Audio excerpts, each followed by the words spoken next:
आपण एक्सप्रेशन बघितलं म्हणजे मोनोमियर, बायनोमियर, ट्रायनोमियर, पॉलिनोमियर. तसंच आता आपण काय बघणार आहे, इक्वेशन कशी सोडवायची ती बघणार आहोत. तर इथे मी काय इक्वेशन लिहिलेले आहेत ते आपण पहिल्यांदा ट्राय करूया. समजा आपल्याला काय म्हणायचं आहे की x+7 इक्वेशन कशाला म्हणतात सांगा. तर इक्वल टू चिन्ह असतं ना त्याच्या दोन्ही बाजूची व्हॅल्यू काय असणार आहे, इक्वल असणार आहे.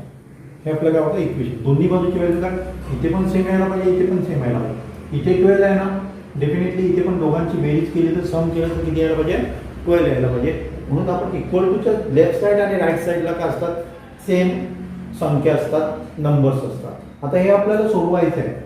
तर तुम्ही 6वीमध्ये कसं सोडलं केलेलं तसं पण मी दाखवतो बघा. तर मला ही 7 इकडे नको आहे, मग मी काय करणार आहे, मायनस करणार. जेव्हा लेफ्ट हँड साईडला तुम्ही मायनस करता ना तेव्हा राईट हँड साईडला पण -7 करायचं. म्हणजे काय झालं सांगा, ते इक्वल झालं. ह्याच्यातनं 7 मायनस केलं, ह्याच्यातनं पण 7 मायनस, ह्याच्यामध्ये 7 ॲड केलं, इथे पण ॲड करायचं. ह्याला डिवायडेड बाय 7 केलं, याला पण करायचं. याला मल्टिप्लाय बाय 7 केलं, इथे पण मल्टिप्लाय बाय 7 करायचं.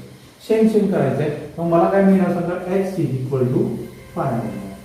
पण मी जी मेथड शिकवतो ती तुम्हाला बघा कशी शिकवतो. तर हे आपण तसं करायची गरज नाही आपल्याला. तर आपण काय करायचं, इथे समजा 12 दिलेलं आहे. तर मी काय करतो, मी कुठली मेथड वापरतो बघा. तर जेव्हा लेफ्ट हँड साईडला प्लस असतं ना तेव्हा तो नंबर राईट हँड साईडला नेताना तो मायनस करायचा. हा काय होता सांगा, प्लस होता, त्या साईडला गेला की तो काय झाला, मायनस झाला. असं उलट पण होऊ शकेल. समजा इकडचा नंबर राईट हँड साईडचा नंबर पॉझिटिव्ह नंबर तुम्हाला इकडे यायचा आहे, तो निगेटिव्ह नंबर होणार, म्हणजे मायनस साईन येणार. आता इथे बघा, हे तुम्हाला ही स्टेप करायची आपल्याला गरज नाही, जे तुम्ही 6वीमध्ये शिकलेला. तर =5 हे आपल्याला काय मिळालं, आन्सर मिळालेलं आहे. तशीच आपण काय करणार, हे आपण काय बघितलं, ॲडिशन करताना काय करायचं ते बघितलं.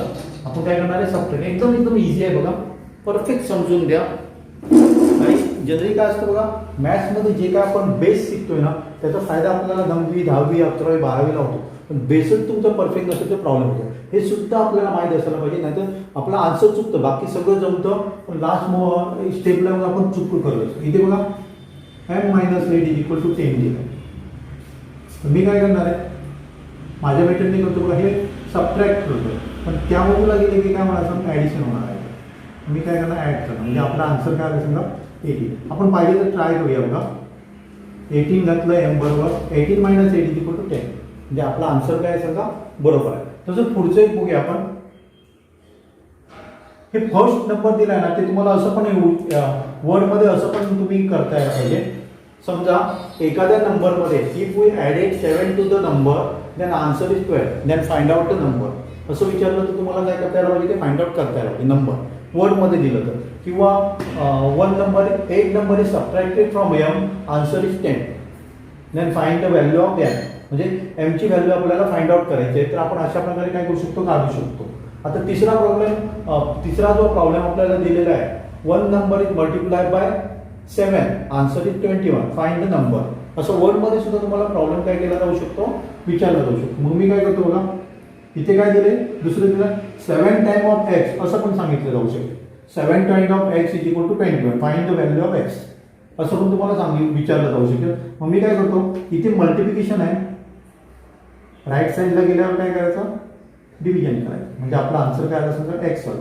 आपण बघूया 7 × 3 काय होतं, 21. म्हणजे आपला आन्सर काय सांगा, बरोबर आहे. म्हणजे अशा प्रकारे परफेक्ट करण्याचा प्रयत्न करा, समजून घ्या आणि परफेक्ट करण्याचा प्रयत्न करा. नंतर नेक्स्ट घेऊया आपण, 1 number is divided by 2 answer is 10 find the number. किंवा half of the number is 10 find the number असं पण विचारलं जाऊ शकतो. मग आपण काय करणार, इथे बघा इथे डिव्हिजन आहे, इथे आपलं काय डिव्हिजन आहे, त्या साईडला गेलं की काय होणार, सॉरी डिव्हिजन आहे, या साईडला गेलं की मल्टिप्लिकेशन होणार. मी किती आलं समजा 20 x = 20. आपण बघूया आन्सर बरोबर आहे का, 20/2 = 10 आपलं बरोबर आहे आन्सर. म्हणजे लेफ्ट हँड साईड पण बरोबर होते आणि राईट हँड साईड पण बरोबर होतं. त्यामुळे आपला आन्सर काय सांगा, बरोबर आहे. म्हणजे अशा प्रकारे तुम्हाला x ची व्हॅल्यू तुम्हाला काय करता यायला पाहिजे, काढता यायला पाहिजे. इथे फक्त सिंगल व्हेरिएबल आहे, x हे सिंगल व्हेरिएबल आहे. तर आपण डबल व्हेरिएबल आपण या वर्षी नाही तर पुढच्या वर्षी x + y वगैरे अशा पण असतात. मग x ची पण काढा, y ची पण काढा. हे आपण आता नाही बघणार आहोत, तर नंतर 8th स्टँडर्डमध्ये आपण काय करणार आहोत, तो बघणार आहोत. हां, तर आता आपण आपल्याला प्रॉब्लेम असे दिले, वर्डमध्ये प्रॉब्लेम दिलेले आहेत बघा.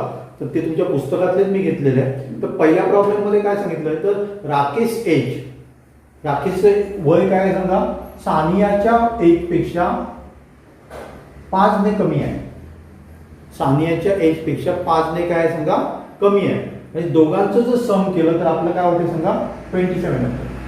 सानियाच्या एज पेक्षा मी काय करतो बघा, सानियाचं एज आहे ना ते एक्स मानतो, तर राकेशचं एज किती होणार सांगा, त्याच्यापेक्षा 5 ने कमी.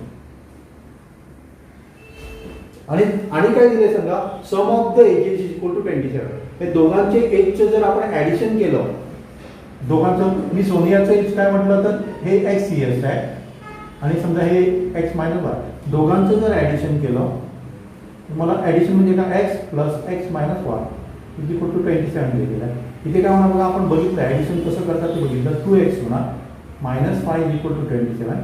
हे मी त्या बाजूला घेऊन जातो, मायनस आहे ते काय होणार समजा प्लस होणार 5 इज इक्वल टू काय मिळते आपल्याला 32 मिळते, बरोबर ना. आता काय करूया, 2x इज इक्वल टू 32 आहे, therefore x is equal to, हे मल्टिप्लिकेशन आहे, तिथे गेल्यावर काय होणार आहे, डिव्हिजन होणार आहे, आन्सर 16 आहे. हे कोणाचं मिळालं सांगा, सानियाचं मिळालं. आणि सानियाच्या एक मधनं 5 मायनस केले, सबट्रॅक्ट केले, तर आपल्याला किती मिळतात, 11. आता आपला आन्सर बरोबर आहे का बघूया, दोघांची जर वयाची ऍडिशन केली तर 27 मिळतं का, मिळतं. म्हणजे आपला आन्सर काय सांगा बरोबर आहे. एकाचं वय मी काढलं एक्स मधनं आणि त्याच्यातनं -5 केले, आपल्याला काय मिळालं सांगा, दुसऱ्याचं वय मिळालं.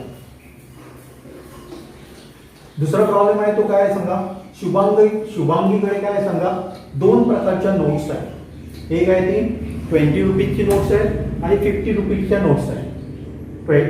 20 रुपीजच्या नोट्स आहेत आणि 50 रुपीजच्या नोट्स आहेत. सगळे रक्कम तिच्याकडे एकूण रक्कम 2700 आहे. पण कंडिशन आपल्याला काय दिली, choice 20 number as see as 50 number, 50 rupees notes, म्हणजे 50 रुपीजचं समजा एक्स नोट्स आहे, तर त्याच्यापेक्षा डबल कसं आहे सांगा, 20 रुपीजच्या नोट्स आहे. Choice 20 rupees notes as see as 50 rupees notes, म्हणजे काय होणार सांगा, चॉईस म्हणजे काय होणार आहे, याची डबल किती झाली सांगा, 2x. पण काय होते सांगा, दोन्ही मिळून तिच्याकडे किती रुपये होतात सांगा, 2700 रुपीज होतात. मग आपण इक्वेशन कसं मांडणार, तर माझ्याकडे किती नोट्स आहेत, एक्स किती रुपयाच्या, 50 रुपयाच्या, प्लस माझ्याकडे 2x नोट्स आहेत 20 रुपीजच्या. हे मी काम करतो लक्षात घ्या, तुमच्याकडे समजा 50 रुपयाच्या 4 नोट्स आहेत, तर एकूण रक्कम किती होणार, तर इंटू 4 करतो. तसंच माझ्याकडे 50 रुपीजच्या एक्स नोट्स आहेत, कारण आपल्याला काय दिले सांगा, एकूण रक्कम दिली, एकूण टोटल नंबर ऑफ नोट्स नाही दिल्या. नोट्स दिल्या असताना काय झालं असतं सांगा, x प्लस 2x किती नोट्स आहेत म्हणून सांगितलं, नोट्स तर सांगितलं समजा 15 आहेत म्हणून सांगितलं, तर आपण x ची किंमत काढू शकलो. पण आपल्याला आता काय दिले सांगा, एकूण टोटल अमाऊंट दिलेले माझ्याकडे किती आहे, शुभांगीकडे किती रक्कम आहे हे आपल्याला दिलेले आहे. त्यामुळे आपल्याला काय करावं लागेल, हे समजलं तुम्हाला बघा, माझ्याकडे जर 4 रुपीजच्या नोट्स असतील तर 200 काय झालं समजा 200 रुपीज आहे, 5 + 2 20 म्हणजे 200. तसंच माझ्याकडे एक्स नोट्स आहेत, कितीचे आहेत, 50चे, म्हणून मी काय केलं सांगा, 50 × x केलं, समजलं. आता माझ्याकडे 20च्या नोट्स किती आहेत सांगा, 2x आहे, म्हणून मी काय केलं 20 × 2x. आणि हे जर दोन्ही जर आपण सम केलं तर टोटल अमाऊंट आपल्याला मिळणार आहे. लक्षात पाहिजे तुम्ही परत एकदा सांगतो बघा, 50 रुपीजच्या माझ्याकडे 5 नोट आहेत आणि 20 रुपीजच्या समजा माझ्याकडे 6 नोट्स आहेत, तर एकूण रक्कम मी काय करणार समजा 50 × 5 20 × 6 करणार. पण इथे आपल्याला किती नोट आहेत, तर x आहे, इथे 20च्या किती नोट आहे, 2x आहे. त्यामुळे आपली जे रक्कम होणार ती ॲड करा. इथे समजा 250 + 120 म्हणजे माझ्याकडे किती झालं समजा 370 रुपीज झाले. जर 5 आणि 6 नोट्स असत्या तर आता आपल्याकडे किती आहे सांगा, 50च्या x आहे आणि 20च्या किती आहे, 2x आहे. आता आपण सोडूया ते किती झालं सांगा, 50x + 20 × 2 म्हणजे काय आलं 40x इज इक्वल टू 2700. 40 आणि 50 म्हणजे किती आले 90x. हे आपलं ॲडिशन वगैरे झालं आहे हा बघा सगळ्यांनी परफेक्ट करा ते 27. therefore x is equal to इथे मल्टिप्लिकेशन आहे, इथे गेल्यावर काय मला सांगा डिव्हिजन होणार. 9 1 जा 9, 9 3 जा 39. मी कसं करतो लक्षात येते ना, तुम्ही असं करणार तर त्याला वेळ लागतो बघा. असं करणार डिवायडेड बाय 9. त्याच्यापेक्षा मी काय केलं बघा, असं घेतलं डिवायडेड बाय 90 करायचं आहे. त्याच्यातलं 0 0 केला. 9 1 जा 9, 9 3 जा 27 आणि एक 0 राहिला तो 0 ठेवला. तर आपल्याला काय मिळालं बघा, किती मिळाला एक्सच्या एक्स नोटा म्हणजे की कुठल्या नोटा 50चा माझ्याकडे 30 नोट्स आहेत आणि 20च्या माझ्या डबल आहेत. 30चं काय होणार डबल करायचं किती होता 60 होता. म्हणजे 20च्या माझ्याकडे किती आहेत नोट्स 60 आहेत. आता आपण बघूया बरोबर आहे का आपलं. 50च्या माझ्याकडे 30 नोट्स आहेत प्लस 20च्या माझ्याकडे 60 नोट्स आहेत. आन्सर बरोबर आहे का बघूया. 1500 प्लस 1200. आन्सर किती येतं समजा 2700. म्हणजे आपला आन्सर काय सगळं बरोबर आहे. समजलं नक्की. आता आपण तिसरा प्रॉब्लेम घेऊया जो क्रिकेटचे रिलेटेड आहे. सगळ्यांना क्रिकेट आवडतं होते ना, तर आपण काय करा त्याच्यामध्ये दोन आपले बघा सुपरस्टार कोण कोण आहेत विराट आणि रोहित, त्यांच्याबद्दल एक प्रॉब्लेम तिथे दिलेला आहे पुस्तकामध्ये. Virat made twice run as Rohit. म्हणजे रोहितने जेवढे रन्स बनवले ना त्याच्यापेक्षा डबल काय केलेलं आहे विराटने बनवलेलं आहे. आणि टोटल रन्स इन इज म्हणजे दोघांचे जर ऍड केले सम केले तर is 2 less than the double century. Double century म्हणजे किती आहे सांगा 200. 2 लेस म्हणजे काय होणार आहे -2. हे दोघांचे मिळून किती होतात सांगा 198 होत आहे. आता आपण कन्सिडर काय करूया सांगा, विराट मे ट्वाइस रन्स आहेत रोहित. रोहितचे मी एक्स मानतो, रोहितचे काय करूया एक्स मानूया. त्यामुळे विराटचे काय होणार सांगा विराट 2x होणार कारण डबल बनवलं. पण दोघांचं जर आपण सम केलं x plus 2x is equal to 198. दोघांचे मिळून काय दिलं आपल्याला 2 less than double century. Double century म्हणजे 200 मायनस 2 म्हणजे काय झालं 198 झालं. म्हणजेच मला काय मिळालं सांगा 3x is equal to 198. therefore x is equal to 198. इथे मल्टिप्लिकेशन आहे, इथे डिव्हिजन करा. 3 6 18 राहिला 1 राहिला 2 6 18. म्हणजे कोणाचे रन्स झाले सांगा रोहितचे झाले. आणि त्याच्यापेक्षा डबल म्हणजे आपण काय करणार 66 × 2 काय ते आपलं 132.